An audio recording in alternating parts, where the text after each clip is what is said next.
Hi folks, this is your old pal Uncle Al. Been on another great live stream. Go check out Bricks Prepping. Now a lot of people, okay, think they could do anything in their kitchen. Depends on what state they live in. Okay. Number two, did you take a food safety course? I keep telling this to people and people look at, oh, it's my kitchen. I could do anything I want to do in my kitchen. Right, until you get somebody sick or dead. That way, I tell a lot of people, get a lawyer. Don't defend yourself.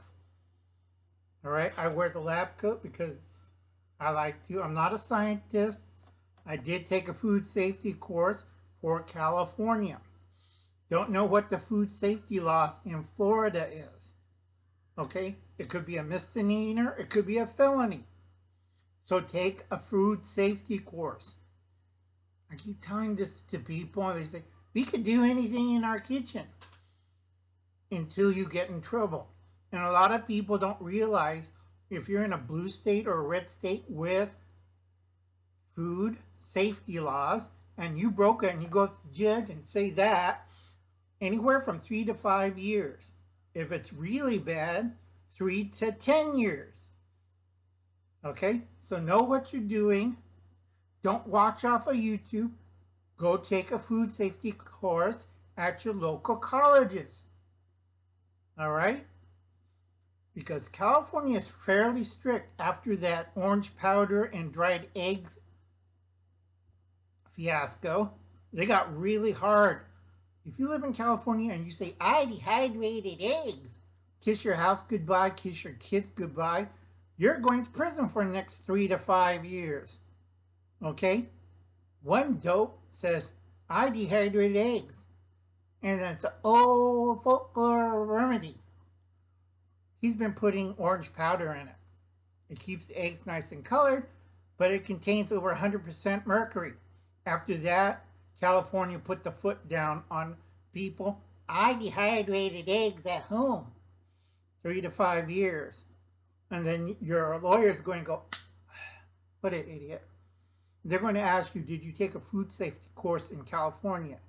And if you give them an answer, I do what I want in my kitchen, then you have to explain that to your fellow prisoners for the next 3 to 5 years when you go to state prison. Worse, if you have kids, that's endangering your kids' health. So guess what? Your kids go into a foster home. Okay? I'm telling people, you do what you want to do in your kitchen. You better have a lawyer, you better take a food safety course, and you know the laws of your state. Okay?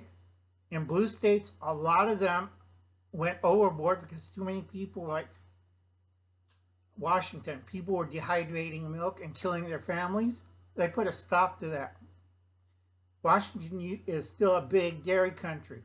And a lot of dairies and a lot of influence stop this. People, when they dehydrate milk, they have to go through a special procedure. Same thing with eggs. You don't pour it into a dehydrator and go do, do, do, do, do.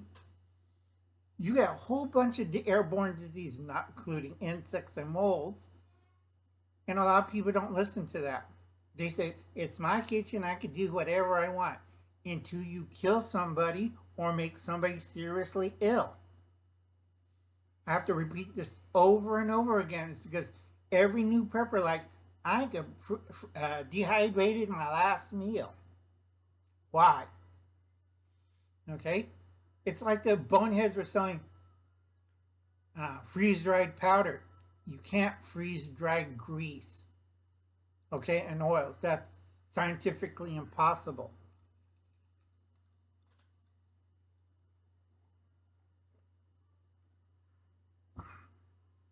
You could dehydrate meat, but you cannot dehydrate cooked meat. You have several bacterial problems with that. All this week I've been helping people with their grocery runs and stuff. Also, I ferment. That's why I take 2 or 3 food safety classes every year to keep up what's going on. So every time I hear people are either water bathing milk, dehydrating eggs, my favorite, putting flour in a gas oven. And it's like, God, you want to make a bomb. It's like, it drives me nuts. So Uncle Alan asks you to do something simple. Take a food safety course, number one. Number two, know your laws of your state. Okay? Fairly easy. Know your laws of your state. And know the risk, number three, of what you're doing in your kitchen. I hear a lot of people say, it's my kitchen, my business. Until you lose your house, you lose your kids, you go to prison. Okay? No, one lady lost her kids. They went to foster home. She got fined $10,000 because she traded at the flea market. She has to take a course of food safety handling for 14 days. And then she's serving time in prison for 3 to 5 years. Okay? Not being mean. It's your kitchen. Do whatever you want. If you want to go to prison, lose your kids, fine. That's your business. I don't really care. Uncle Alan has about had it with a lot of preppers and survivalists. I'm giving you straight. I'm not selling anything. But if you do something out of the norm and you get caught on it, you cannot use that statement. And a judge will probably fine you right there. So look at another $5 grand.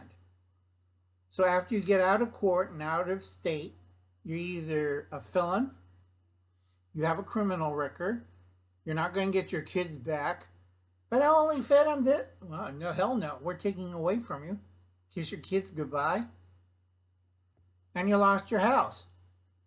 So think about it. Is it worth the risk? Okay? I'll have it typed down in the bottom and in the description panel. You cannot use that phrase, it's my business, it's my kitchen. Okay? Fine. Tell that in front of a judge. And I'll catch you later. I'll be seeing you. Bye now.